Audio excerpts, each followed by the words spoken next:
Stephen A., 10.5-point favorites. I'm going to give Toronto a 30% chance to win tonight. And I remind you, after Game 1 at Cleveland, I gave Toronto a 0% chance of winning Game 2 in Cleveland, in which they once again were embarrassed and humiliated and annihilated to the point that I said mannequins could play better defense than the Raptors were playing against those Cavs in Game 2. And yet, the focal point for me tonight, and the reason I'm going to up my percentage to give them a 30% shot, is Bismack Biyombo. He's got some Oklahoma City going in him, Stephen A. He reminds me of what's happening with the Thunder, except in microcosm and just one player in Toronto. While the Thunder have suddenly arrived, found themselves, figured it all out, so has Biyombo. And it's been shocking to me that in Games 3 and 4, he was a dominating player in the paint, shot blocking, rebounding. And I wondered out loud on the show the other day, did Biyombo, did he even make the trip to Cleveland for Games 1 and 2? Because I couldn't remember him playing. Obviously, the games got out of control so quickly, I couldn't remember any Raptors player playing. But in Game 1, Biyombo had 4 rebounds and no blocks. In Game 2, he had 5 rebounds and 2 blocks. And then in Games 3 and 4 combined, he had 40 rebounds and 7 blocks and annihilated a player I have high regard for in Tristan Thompson. Completely outplayed him, made him look pretty foolish to me. I assume Tristan will rise and shine tonight. I assume that LeBron James, who now owes his team a game, after he disappeared down the stretch the last 5.5 minutes of Game 4 back in Toronto, I think LeBron's going to rise and shine tonight and make sure this is 3-2 going back to Toronto. But the other reason, and the final reason I give Toronto a 30% chance, a fighting chance, is because all of a sudden, for the first time, maybe all year, Cleveland is second-guessing Cleveland. There's some internal finger-pointing. There's some angst. There's some, who are we? Are we three-point launchers or are we paint pounders? Who are we now? And I think they're a little off balance. They're not sure. Kevin Love's way off balance. Not only does he have some kind of a tweaked knee, but his psyche's completely out of whack. So I don't know that they could trust him tonight. But I do trust LeBron tonight. And I think he and he alone will be the difference in what I do think will be a battle. This will not resemble Games 1 or 2, but I still think Cleveland will make it 3-2. Well, I'm going to point my focus in the direction of LeBron James. Kevin Love has indeed shot 5 for 23 over the last 2 games. He's been pretty pathetic offensively. He needs to get himself going and remind the world that he's worth at least a portion of the $113 million that he's receiving.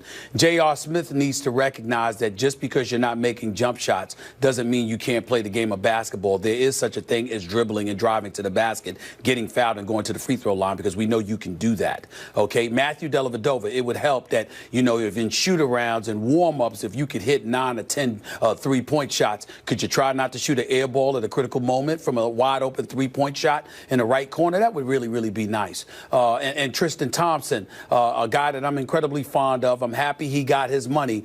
But your lone job description is to man the interior from a rebounding and shot blocking and defensive presence, nevertheless. But that's your lone responsibility. It's bad enough that you didn't do it that well.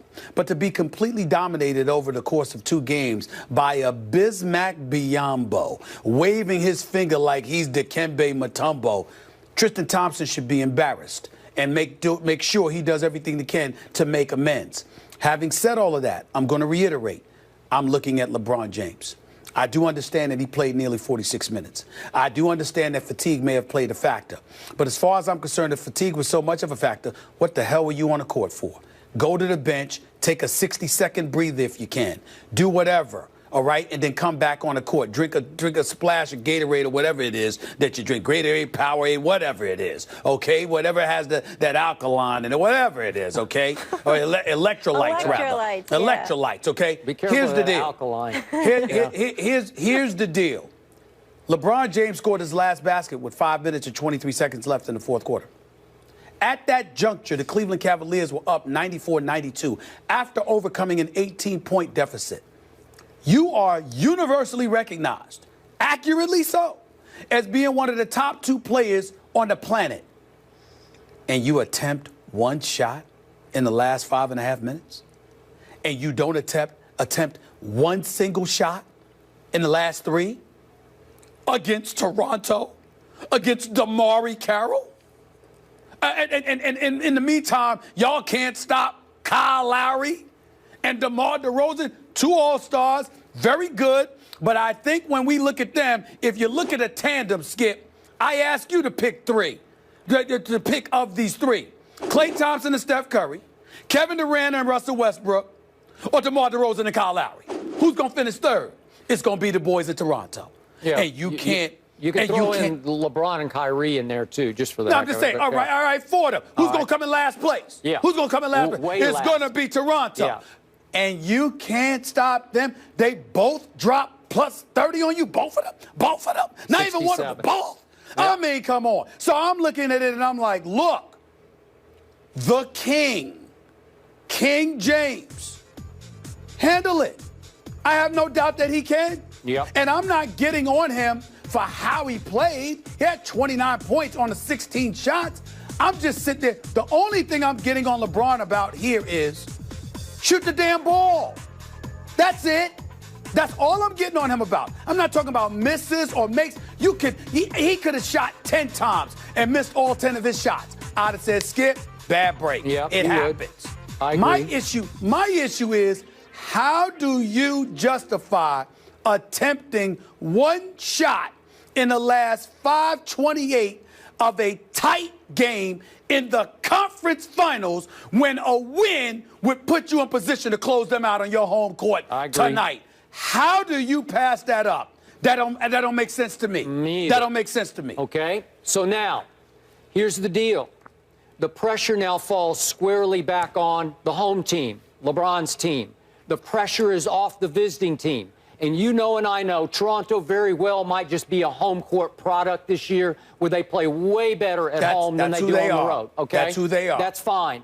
But you know and I know the Raptors are feeling real good about themselves right now because pressure is off. They did what they had to do. It's 2-all.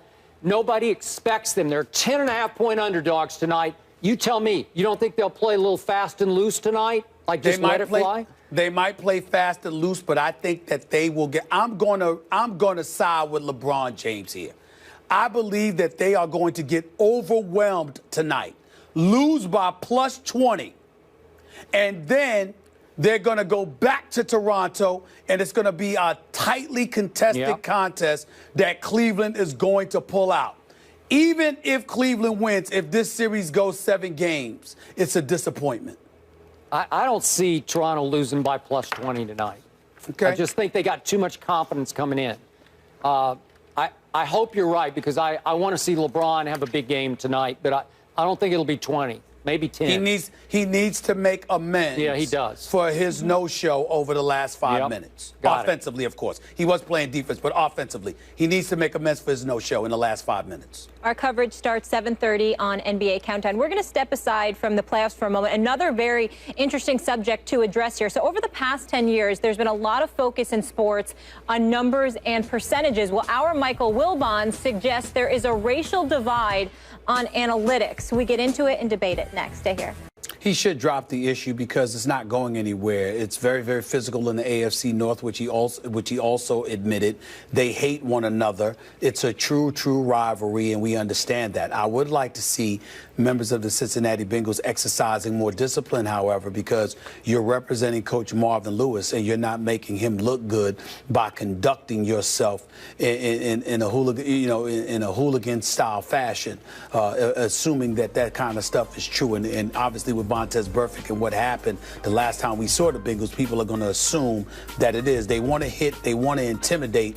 They're vicious, they're incredibly talented, so there's no reason to go the extra mile doing what they've been doing there. There's no reason to do that. I'm surprised at this. This is unbecoming of a Pittsburgh Steeler to come across as whining about, they hurt me. They're trying to hurt me. Really? Yeah, Just come on, stop it. That's true. You That's don't true. need to talk. Thank you for saying that.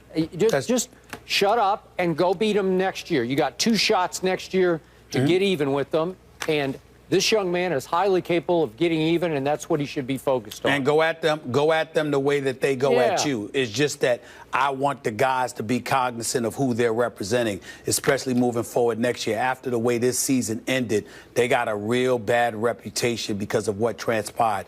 Cincinnati is too talented to be recognized for something dirty. They can beat you up legally. They can, but seriously, every team you play tries to quote-unquote hurt the running back. It's just what the game is about.